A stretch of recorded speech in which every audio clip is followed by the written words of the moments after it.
ಬಂಧುಗಳೇ, ಇವತ್ತಿನ ಈ ಕಾರ್ಯಕ್ರಮದಲ್ಲಿ ಗುಲ್ಬರ್ಗ ಶಾಖಾ ಮಠದ ಶ್ರೀ ಶ್ರೀ ಶ್ರೀ ಸಿದ್ದರಾಮಾನಂದ ಪುರಿ ಮಹಾಸ್ವಾಮೀಜಿಯವರು ಸಾನ್ನಿಧ್ಯವನ್ನು ವಹಿಸಿಕೊಂಡಿದ್ದಾರೆ. ಈಗಾಗಲೇ ಮಾಹಿತಿ ಗೊತ್ತಾದ ಆಧಾರದ ಮೇಲೆ ಹತ್ತಿರದ ಹೊಸಕೋಟೆಯ ಹತ್ರ ನಂದಗುಡಿಯಲ್ಲಿ ಅವರು ಭೇಟಿ ಮಾಡಲಿಕ್ಕೆ ತಮ್ಮೆಲ್ಲರಿಗೂ ಲಭ್ಯ ಇದ್ದಾರೆ. ತಾವೆಲ್ಲರೂ ಸ್ವಾಮೀಜಿಯವರನ್ನ ಭೇಟಿ ಮಾಡುವುದರ ಮೂಲಕ ಅವರ ಆಶೀರ್ವಾದವನ್ನು ಖುದ್ದಾಗಿ ಪಡಲಿಕ್ಕೆ ಅವಕಾಶ ಇದೆ ಹೊಸಕೋಟೆ ಹತ್ರ ನಂದಗುಡಿಯಲ್ಲಿ. ಇದೀಗ ಈ ಸಭೆಯ ಸಾನ್ನಿಧ್ಯವನ್ನು ವಹಿಸಿರ್ತಕ್ಕಂತಹ ಮಹಾಸ್ವಾಮೀಜಿಯವರು ಸಭೆಯನ್ನು ಉದ್ದೇಶಿಸಿ ಮಾತನಾಡಬೇಕಾಗಿ ಮನವಿ ಮಾಡಿಕೊಳ್ತಾ ಇದ್ದೀನಿ. ವರಕವಿಗಳ ಮುಂದೆ ನರಕವಿಗಳ ವಿದ್ಯೆ ತೋರಬಾರದು, ಧರಣಿಯ ಕಲ್ಲಿಗೆ ಶರಣೆಂದು ಪೂಜೆಯ ಮಾಡಬಾರದು ಎಂಬ ಕನಕದಾಸರ ನುಡಿಯನ್ನ ಈ ಸಂದರ್ಭದಲ್ಲಿ ಸ್ಮರಿಸಿಕೊಂಡು ಅಮೂಲ್ಯವಾದ ಪುಸ್ತಕವನ್ನ ಬಿಡುಗಡೆ ಮಾಡಿರುವಂತಹ ಈ ರಾಜ್ಯ ಕಂಡಂತಹ ಇವತ್ತಿನ, ಅದು ಅತಿರೇಕ ಅನಿಸ್ಬೋದು, ಇವತ್ತಿನ ಕಾಳಿದಾಸ, ನಮ್ಮ ನಡುವೆ ಇರುವಂತಹ ಕಾಳಿದಾಸ ಅಡಗೂರು ಎಚ್ ವಿಶ್ವನಾಥ್ ಅವರಲ್ಲಿ ಈ ಒಂದು ವೇದಿಕೆಯನ್ನ ಸೃಷ್ಟಿ ಮಾಡಿರುವ ದೇವರಾಜ್ ಅವರಲ್ಲಿ, ಪಾಲ್ಗೊಂಡಿರುವಂತಹ ಆಚಾರ್ಯ ಡಾಕ್ಟರ್ ನಾಗರಾಜ್ ಅವರಲ್ಲಿ, ಹಿರಿಯರಾದ ಲಿಂಗಪ್ಪನವರಲ್ಲಿ, ಪುಸ್ತಕದ ಬಗ್ಗೆ ಮಾತನಾಡಿದಂತಹ ನಾರಾಯಣ್ ಘಟ್ಟ ಅವರಲ್ಲಿ, ನಾನು ಬಟ್ಟೆ ಹಾಕೊಂಡು ನಮ್ಮ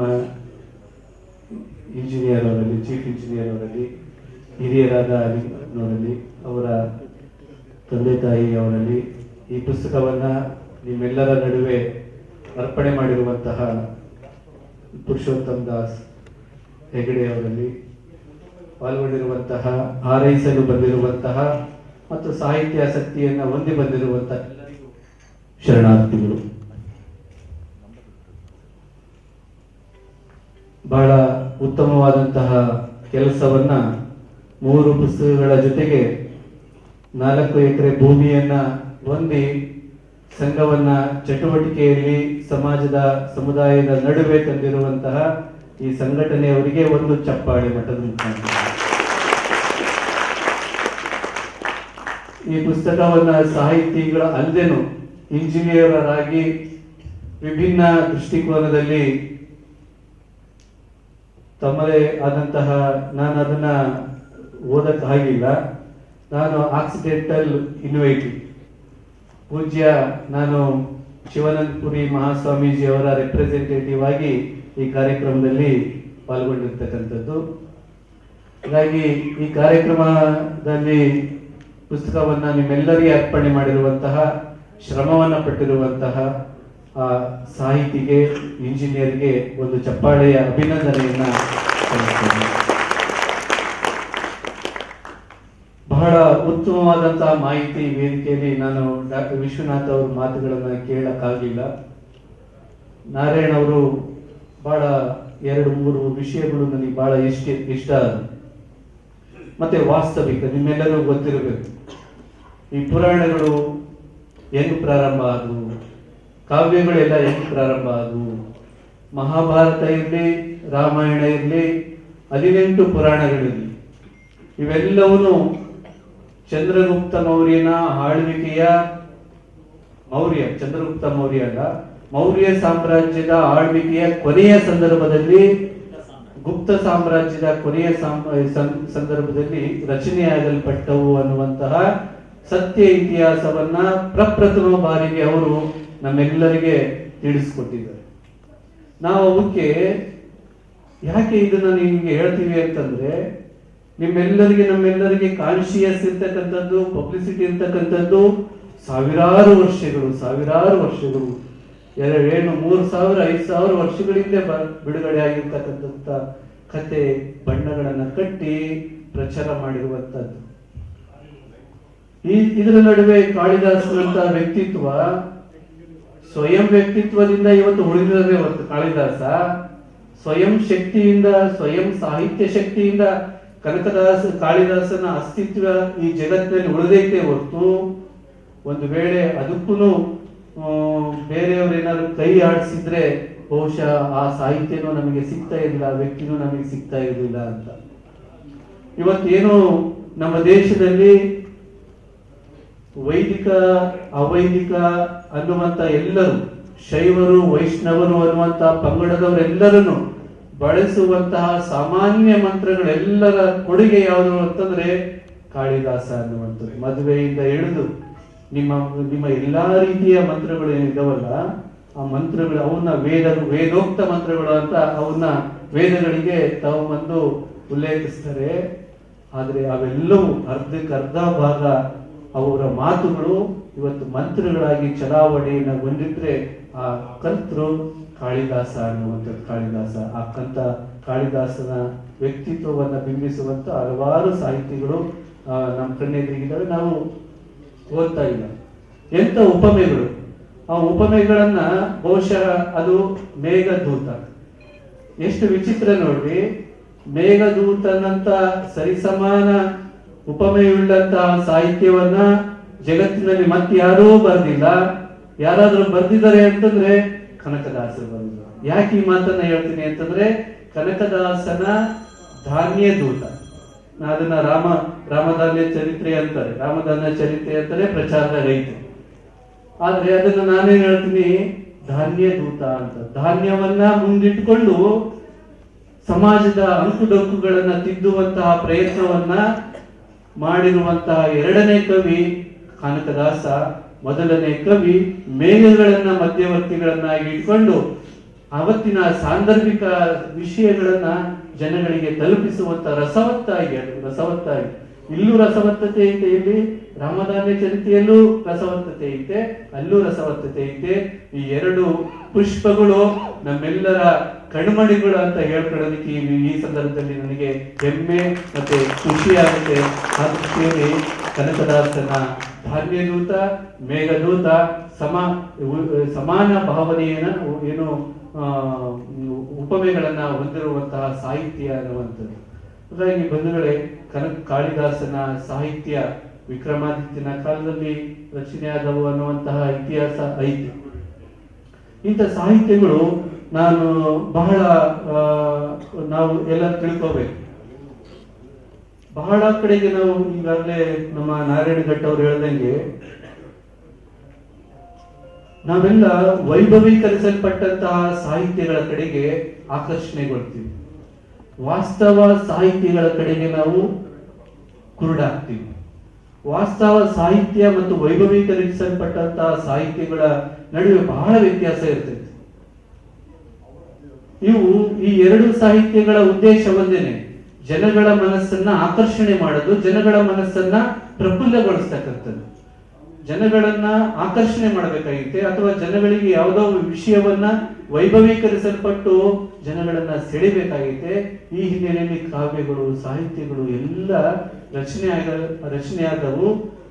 ವಿಚಿತ್ರ ಅಂತಂದ್ರೆ, ಯಾವ ಸತ್ಯಗಳು ಬೆಳಕಿಗೆ ಬರಬೇಕು ಅಂತ ಸತ್ಯಗಳನ್ನೆಲ್ಲವನ್ನ ಮರೆಮಾಚೋದಕ್ಕೋಸ್ಕರನ ಆಲ್ಟರ್ನೇಟಿವ್ ಸಾಹಿತ್ಯಗಳನ್ನ ಬರೆದಿದ್ದಾರೆ, ವೈಭವೀಕರಿಸಿದ್ದಾರೆ. ಈ ದೇಶದಲ್ಲಿ ಅವರು ಆಗಮಿಸಲ್ಪಟ್ಟಂತವರು ಆರ್ಯರು, ಇಲ್ಲೇ ಇದ್ದಂತವರು ಸ್ಥಳೀಯರು. ಅದನ್ನ ಸ್ಪಷ್ಟವಾಗಿ ನಾನು ಹೇಳ್ತೀನಿ, ದ್ರಾವಿಡರು ಅಂತಾನೆ ನಾನು ಈ ಸಂದರ್ಭದಲ್ಲಿ ಉಲ್ಲೇಖ ಮಾಡ್ತೀನಿ. ದ್ರಾವಿಡರು ಇಲ್ಲಿರುವಂತವರ ಸಾಹಿತ್ಯ, ದ್ರಾವಿಡ ಸಂಸ್ಕೃತಿಯ ಸಾಹಿತ್ಯವನ್ನ, ಸಂಸ್ಕೃತಿಯ ವಿಭಿನ್ನತೆಯನ್ನ ಕುಬ್ಜ ಮಾಡೋದಕ್ಕೋಸ್ಕರನ ಆರ್ಯ ಸಂಸ್ಕೃತಿಯ ಸಾಹಿತ್ಯಗಳು ಎಷ್ಟು ವೈಭವೀಕರಿಸಲ್ಪಟ್ಟಿದ್ದಾವೆ, ಪವಾಡೀಕರಿಸಲ್ಪಟ್ಟಿದ್ದಾವೆ ಅಂತಂದ್ರೆ ಬಹುಶಃ ಅದನ್ನ ಯಾರಾದ್ರೂ ತಿಳ್ಕೊಂಡವರಿಗೆ ನೋವಾಗುತ್ತೆ. ಸ್ಥಳೀಯ ಅಥವಾ ದ್ರಾವಿಡ ಸಂಸ್ಕೃತಿಯ ವ್ಯಕ್ತಿತ್ವ ಏನು ಅಂತಂದ್ರೆ ಸ್ವಾವಲಂಬನೆಯನ್ನ ಮಾಡಿಸ್ತಕ್ಕಂಥದ್ದು. ವೃತ್ತಿಯಲ್ಲಿರ್ಲಿ, ಧರ್ಮದಲ್ಲಿರ್ಲಿ, ದೈವತ್ವದಲ್ಲಿರ್ಲಿ, ಬದುಕಿನಲ್ಲಿರ್ಲಿ ಸ್ವಾವಲಂಬನೆಯನ್ನ ಜೀವಂತಿಕೆಯಾಗಿ ಇಟ್ಕೊಂಡು, ಧಾತುವಾಗಿ ಇಟ್ಕೊಂಡು ಬೆಳೆಯುವಂಥದ್ದು ಮತ್ತೆ ನಿಮ್ಮನ್ನ ಪ್ರೇರೇಪಣೆ ಮಾಡ್ತಕ್ಕಂಥದ್ದು ದ್ರಾವಿಡ ಸಂಸ್ಕೃತಿ. ಆದ್ರೆ ಪರಾವಲಂಬನೆಯನ್ನ ಬೋಧಿಸ್ತಕ್ಕಂಥದ್ದು ಆರ್ಯ ಸಂಸ್ಕೃತಿಯ ಆರ್ಯ ಸಾಹಿತ್ಯದ ಒಂದು ಧಾತು ಅನ್ನುವಂತಹ ವಿಷಯವನ್ನ ಈ ಸಂದರ್ಭದಲ್ಲಿ ಹೇಳಕ್ ಬಯಸ್ತೀನಿ. ಇದಕ್ಕೆ ನೀವು ತಾಜಾ ಉದಾಹರಣೆ, ನೀವು ಶಿವನ ದೇವಸ್ಥಾನಗಳಿಗೆ ಹೋಗ್ರಿ, ನೀವು ನೇರವಾಗಿ ಹೋಗಿ ನೀವು ಪೂಜೆಯನ್ನ ಮಾಡಬಹುದು. ಅದೇ ನಾರಾಯಣನ ವಿಷ್ಣುವಿನ ದೇವಸ್ಥಾನಗಳಿಗೆ ಹೋಗ್ರಿ, ಅಲ್ಲಿ ನಿಮಗೆ ಮಧ್ಯವರ್ತಿ ಸಿಗ್ತಾರೆ, ಮಧ್ಯವರ್ತಿಗಳಲ್ಲಿ ಸಿಗ್ತಾರೆ. ನೀವು ಇಂಥ ಅಭಿಷೇಕವನ್ನೇ ಮಾಡಿಸ್ಬೇಕು, ಇಂಥ ಪುಣ್ಯ ಸಿಗುತ್ತೆ. ಒಂದೊಂದು ರೀತಿಯ ಸಂಪಾದನೆಗಳಿಗೆ ಒಂದೊಂದು ರೀತಿಯ ಬೆಲೆ ನಿಗದಿಗಳನ್ನ ಮಾಡಿ ನಿಮ್ಮನ್ನ ಅಲ್ಲಿ ದಾಸ್ಯಗಳನ್ನಾಗಿ, ಪರಾವಲಂಬಿಗಳನ್ನಾಗಿ, ದೇವರನ್ನ ಮುಂದಿಟ್ಕೊಂಡು ನಿಮ್ಮನ್ನ ಪರಾವಲಂಬಿಗಳನ್ನಾಗಿ ಮಾಡಿಕೊಂಡು ದುಡಿಮೆಯನ್ನ ಮಾಡಿಕೊಳ್ಳುವಂತಹ ವ್ಯವಸ್ಥೆ ಆರ್ಯ ಸಂಸ್ಕೃತಿಯಲ್ಲಿ ಇರ್ತಕ್ಕಂಥದ್ದು. ಹಾಗಾಗಿ ಇವೆಲ್ಲವನ್ನು ಸಾಹಿತ್ಯಾಸಕ್ತರು ನಾವು ಚಿಂತನೆಯನ್ನ ಮಾಡಬೇಕು. ಅವರು ಮಹರ್ಷಿ ಮುಂದಿನ ಏನು ಸಂಚಿಕೆಯಾಗಿ ಮಹಾಭಾರತವನ್ನ, ವಾಲ್ಮೀಕಿಯ ಮಹಾಭಾರತವನ್ನ ಹೊರ ತರಬೇಕು ಅಂತ ಅಂದ್ಬಿಟ್ಟು ಪ್ರಯತ್ನವನ್ನ ಮಾಡ್ತಾ ಇದ್ದಾರೆ. ಅಂತ ಅದರ ಮುಖಾಂತರನ ಹೊಸ ಸಾಹಿತ್ಯ, ಹೊಸ ಏನು ರಾವಣನ ಬಗ್ಗೆ ಎಂತ ಘನವಾದಂತ ವ್ಯಕ್ತಿತ್ವ. ಈ ಸಂದರ್ಭದಲ್ಲಿ ನಾನು ಹೇಳೋದಕ್ಕೆ ಬಯಸ್ತೀನಿ, ರಾಮನನ್ನು ವೈಭವೀಕರಿಸೋದು ಬೇಡ, ರಾವಣನನ್ನು ವೈಭವೀಕರಿಸೋದು ಬೇಡ. ಯಥಾವತ್ತು ವಾಲ್ಮೀಕಿ ರಾಮಾಯಣ ಜನತೆಗೆ ಪರಿಚಯ ಆಗಿಲ್ಲ, ಪರಿಚಯ ಆಗೋದಕ್ಕೆ ಬಿಡ್ತಾ ಇಲ್ಲ. ಯಥಾವತ್ತು ಆಂಜನೇಯ ಜನಗಳಿಗೆ ಪರಿಚಯ ಆಗ್ತಾ ಇಲ್ಲ, ಪರಿಚಯ ಆಗೋದಕ್ಕೆ ಬಿಡ್ತಾ ಇಲ್ಲ. ಆಂಜನೇಯ ಬಹಳ ದೊಡ್ಡ ವ್ಯಕ್ತಿ. ಅವರು ಆಂಜನೇಯನ ಮೂರ್ತಿ ಪ್ರತಿಷ್ಠಾಪನೆ ಇಟ್ಕೊಂಡು ನಮ್ಮನ್ನೆಲ್ಲ ಆಹ್ವಾನ ಮಾಡಿದ್ದಾರೆ ಡಾಕ್ಟರ್ ನಾಗರಾಜ್ ಅವರು. ಹೀಗೆ ರಾವಣ ಎಂತ ಆತನನ್ನ ಕುಬ್ಜನನ್ನಾಗಿ ಮಾಡೋದಕ್ಕೋಸ್ಕರ ರಾಮನನ್ನ ವೈಭವೀಕರಿಸುವಂತಹ ಇದರಲ್ಲಿ ಇಂಥ ವೈಭವೀಕರಿಸುವಂತಹ ಮತ್ತೆ ತುಷ್ಟೀಕರಣಗೊಂಡಂತಹ ಸಾಹಿತ್ಯವೆಲ್ಲವೂ ನಿಮ್ಮನ್ನ ಸ್ವಾವಲಂಬಿಯನ್ನಾಗಿ ಮಾಡ್ತಕ್ಕಂಥ ಸಾಹಿತ್ಯಗಳಿದಾವೆ, ಚರಿತ್ರೆಗಳಿದಾವೆ. ಅದು ಬಲಿ ಚರಿತ್ರೆ ಇರಲಿ, ರಾವಣನ ಚರಿತ್ರೆ ಇರಲಿ, ಮೈಲಾರನ ಚರಿತ್ರೆ ಇರಲಿ, ಕನಕದಾಸನ ಚರಿತ್ರೆ ಇರಲಿ, ಕಾಳಿದಾಸನ ಚರಿತ್ರೆ ಇರಲಿ, ಈ ಎಲ್ಲಾ ಚರಿತ್ರೆಗಳು ಬಂಧುಗಳೇ ನಿಮ್ಮನ್ನ ಉದ್ದೀಪನಗೊಳಿಸ್ತಕ್ಕಂಥವು, ಸ್ವಾವಲಂಬನೆಯಾಗಿ ಆತ್ಮ ಸಾಕ್ಷಾತ್ಕಾರದ ಕಡೆಗೆ ಕೊಂಡೊಯ್ಯುವಂಥದ್ದು ಶೈವ ಸಂಸ್ಕೃತಿಗಳು. ಇದೆಲ್ಲವನ್ನ ತುಷ್ಟೀಕರಣ ಮಾಡಿ ಇನ್ನೊಂದು ವ್ಯವಸ್ಥೆ ನಮ್ಮ ದೇಶದಲ್ಲಿ ಇವತ್ತು ರಾರಾಜಿಸ್ತಾ ಇದೆ. ಇಂಥವುಗಳನ್ನ ಚಿಂತನೆ ಆಗ್ಬೇಕು ಅಂತ ಈ ವೇದಿಕೆಯನ್ನ ಸೃಷ್ಟಿ ಮಾಡಿ ಏನ್ ಕಾಳಿದಾಸ ಸಾಂಸ್ಕೃತಿಕ ಮತ್ತು ಸಾಹಿತ್ಯಿಕ ಸಂಘ ಕೆಲಸ ಮಾಡ್ತಾ ಇದೆ. ಬಹಳ ಖುಷಿ ಆಗಿದೆ. ನಾನು ಇದನ್ನೇ ಯೋಚನೆ ಮಾಡ್ತಾ ಇದ್ದೆ. ನಾವು ಮೊನ್ನೆ ಲಿಂಗಪ್ಪನವ್ರ ಜೊತೆ ಮಾತಾಡ್ಬೇಕಾದ್ರೆ ಬೆಂಗಳೂರಿನಲ್ಲಿ 100-150 ಮಂದಿ ಸಾಹಿತ್ಯಾಸಕ್ತರನ್ನ ಸೇರಿಸ್ಕೊಂಡು ಪ್ರತಿ 2 ತಿಂಗಳಿಗೊಮ್ಮೆ ಒಂದು ವೇದಿಕೆಯನ್ನ ಸೃಷ್ಟಿ ಮಾಡ್ತಕ್ಕಂಥದ್ದು. ಆ ವೇದಿಕೆ ಮುಖಾಂತರ ಚಂದ್ರಗುಪ್ತ ಮೌರ್ಯನ ಪುಸ್ತಕ ರೆಡಿ ಆಗಿ ಎಲ್ಲೋ ಒಂದು ಕಡೆಗೆ ಮೂಲೆಯಲ್ಲಿ ಬಿಡುಗಡೆ ಆದ್ರೆ ಅದಕ್ಕೆ ವಾಯ್ಸ್ ಬರೋದಿಲ್ಲ. ಬೆಂಗಳೂರಂತ ನಗರದಲ್ಲಿ ನಿಮ್ಮ ಸಮ್ಮುಖದಲ್ಲಿ ಚಂದ್ರಗುಪ್ತನ ಮೌರ್ಯನ ಪುಸ್ತಕ ರೆಡಿ ಹೊರಗೆ ಬೆಳಕಿಗೆ ಬಂದ್ರೆ ಆತನ ನೈಜಾಂಶ ನಮಗೆ ಗೊತ್ತಾಗ್ತೈತೆ. ಎಂತೆಂಥ ಸಂಸ್ಕೃತಿಗಳಿದ್ದು, ಚಂದ್ರಗುಪ್ತ ಮೌರ್ಯ ಯಾವ ಧರ್ಮವನ್ನ ಅನುಸರಿಸ್ತಾ ಇದ್ದ ನಮಗೆ ಗೊತ್ತೇ ಇಲ್ಲ. ಬುದ್ಧನಿಗೆ ಪ್ರೇರಣೆಯಾಗಿದ್ದಂತಹ ಮಹಾತ್ಮ ಕಪಿಲ ಮುನಿ. ಆ ಕಪಿಲ ಮುನಿಯ ಸಿದ್ಧಾಂತವನ್ನ ಆದರ್ಶವಾಗಿ ಇಟ್ಕೊಂಡು ಬುದ್ಧ ಭಿಕ್ಕುವಾಗಿ ಹೊರಗೆ ಬಂದ. ಆಜೀವಿಕಾ ಸಂಸ್ಕೃತಿ, ಅಜೀವಿಕಾ ಮತ, ಅಜೀವಿಕಾ ಧರ್ಮ ಪ್ರಚಾರದಲ್ಲೇ ಇಲ್ಲ. ಆದ್ರೆ ಬುದ್ಧ ಅದನ್ನ ಅನುಸರಿಸ್ತಾ ಇದ್ದ, ಮಹಾವೀರ ಅದನ್ನ ಅನುಸರಿಸ್ತಾ ಇದ್ದ. ಇವೆಲ್ಲವೂ ಈ ನೆಲಮೂಲದ ಸಂಸ್ಕೃತಿಗಳು. ಹೀಗೆ ನಾವು ಕಣ್ಮುಚ್ಕೊಂಡು ಬರೀ ಉದ್ಯೋಗ ಆಯಿತು, ಯಾರೋ ಹೇಳಿದ್ರು ಹೋಗಿ ಪೂಜೆ ಮಾಡಿಸೋದಾಯ್ತು, ಧರ್ಮದಲ್ಲಿ ಬದುಕಿನಲ್ಲಿ ಪರಾವಲಂಬನೆ ಮಾಡಿಕೊಂಡ್ರೆ ನಮ್ಮ ಸ್ತನವನ್ನ ನಾವು ಮರ್ಸ್ಕೋಬೇಕಾಗುತ್ತೆ, ನಮ್ಮ ಸಾಹಿತ್ಯವನ್ನ ನಾವು ಮರ್ಸ್ಕೋಬೇಕಾಗುತ್ತೆ, ಕಳ್ಕೋಬೇಕಾಗುತ್ತೆ. ಜೊತೆಗೆ ನಮ್ಮ ಅಸ್ತಿತ್ವವನ್ನೇ ನಾವು ಕಳ್ಕೋಬೇಕಾಗುತ್ತೆ. ಹೆಂಗೆ ಹಿಂದೂ ಪದದ ಜೊತೆಗೆ ಹಾಲು ಮತ ಸಂಸ್ಕೃತಿ, ಕುರುಬ ಸಂಸ್ಕೃತಿ ಅಥವಾ ಇನ್ನಿತರ ಸಂಸ್ಕೃತಿಗಳೆಲ್ಲವನ್ನೂ ನಮ್ಮ ಕಣ್ಣೆದುರಿಗೆನೆ ಸತ್ಯನಾಶ ಆಗ್ತಾ ಇದ್ದಾರೆ. ಇದನ್ನ ಗಂಭೀರವಾಗಿ ಯೋಚನೆ ಮಾಡಿ ನಿಮ್ಮಂತ ಎಲ್ಲ ತಲೆಮಾರಿನವರು ಸಾಹಿತ್ಯಿಕ ಕೃಷಿಯನ್ನ ಬೆಂಗಳೂರಿನಂತ ನಗರದಲ್ಲಿ ಮಾಡುವಂತ ಸಂದರ್ಭದಲ್ಲಿ ಪ್ರೋತ್ಸಾಹವನ್ನ ಮಾಡಬೇಕು, ಸಹಕಾರವನ್ನ ಮಾಡಬೇಕು. ಬಂದು ಕುತ್ಕೋಬೇಕು 1 ಗಂಟೆ 2 ಗಂಟೆ ಅನ್ನುವಂತ ಮಾತನ್ನ ಈ ಸಂದರ್ಭವಾಗಿ ಹೇಳಿ, ಬಂಧುಗಳೇ, ಈ ಕಾರ್ಯಕ್ರಮದಲ್ಲಿ ಪಾಲ್ಗೊಂಡಿರುವಂತ ಎಲ್ಲ ಗಣ್ಯರಿಗೆ ಒಂದು ಚಪ್ಪಾಳೆಯ ಅಭಿನಂದನೆಯನ್ನ ಸಲ್ಲಿಸಿ ಮುಂದಿನ ದಿನಗಳಲ್ಲಿ ಏನಾದರೂ ಸಾಧ್ಯ ಆಯಿತು ಅಂತಂದ್ರೆ ಇದೇ ವೇದಿಕೆ ಮುಖಾಂತರ ಆ ಚಂದ್ರಗುಪ್ತ ಮೌರ್ಯನ ಪುಸ್ತಕ ಬಿಡುಗಡೆ ಆದ್ರೆ ಮತ್ತೊಂದು ಹೊಸ ಚಿಂತನೆಗಳು ಈ ಬೆಂಗಳೂರಿಗೆ ತಲುಪುತ್ತೆ ಅನ್ನುವಂತ ಮಾತನ್ನು ದೇವರಾಜ್ ಅವರಿಗೆ ತಿಳಿಸ್ತಾ ಅದಕ್ಕೆ ಮಠನೂ ಸಹ ಜೋಡಿಯಾಗಿರುತ್ತೆ. ವಿಶ್ವನಾಥ್ ಅವರು ಪಾಲ್ಗೊಂಡು ಈ ಪುಸ್ತಕ ಅವರ ರಾಜಕೀಯ ಒತ್ತಡದ ನಡುವೆನೂ ಈ ಕಾರ್ಯಕ್ರಮದಲ್ಲಿ ಪಾಲ್ಗೊಂಡಿರ್ತಕ್ಕಂತಹ ಮಹಾ ದೊಡ್ಡ ವ್ಯಕ್ತಿತ್ವ. ನಾನು ಹೇಳಿದ್ನಲ್ಲ, ವೈಭವೀಕರಣದ ವ್ಯಕ್ತಿತ್ವಗಳ ನಡುವೆ ನೈಜ ವ್ಯಕ್ತಿತ್ವಗಳು ಕುಬ್ಜರಾಗ್ತವೆ ಎನ್ನುವಂಥದ್ದಕ್ಕೆ ಇವತ್ತಿನ ಜೀವಂತ ಸಾಕ್ಷಿ ವಿಶ್ವನಾಥ್ ಅವರು ಅನ್ನುವಂತಹ ಮಾತನ್ನ ಈ ಸಂದರ್ಭದಲ್ಲಿ ಹೇಳೋದಕ್ಕೆ ಬಯಸ್ತೀನಿ. ಸಾಹಿತ್ಯಿಕವಾಗಿ ಸೇವಾ ರಂಗದಲ್ಲಿ ಯಾವ ಹೆಸರನ್ನು ಬಯಸಿದನೆ ಸೇವೆ ಸಲ್ಲಿಸಿದವರು ಅಂತ ಹಿರಿಯರು ಮಾನಸಿಕವಾಗಿ ಬಹಳಷ್ಟು ಆಘಾತಗೊಂಡಿದ್ದಾರೆ ಸಮುದಾಯದ ಹಿನ್ನೆಲೆಯಲ್ಲಿ ಮಠದ ವಿಷಯವಾಗಿ.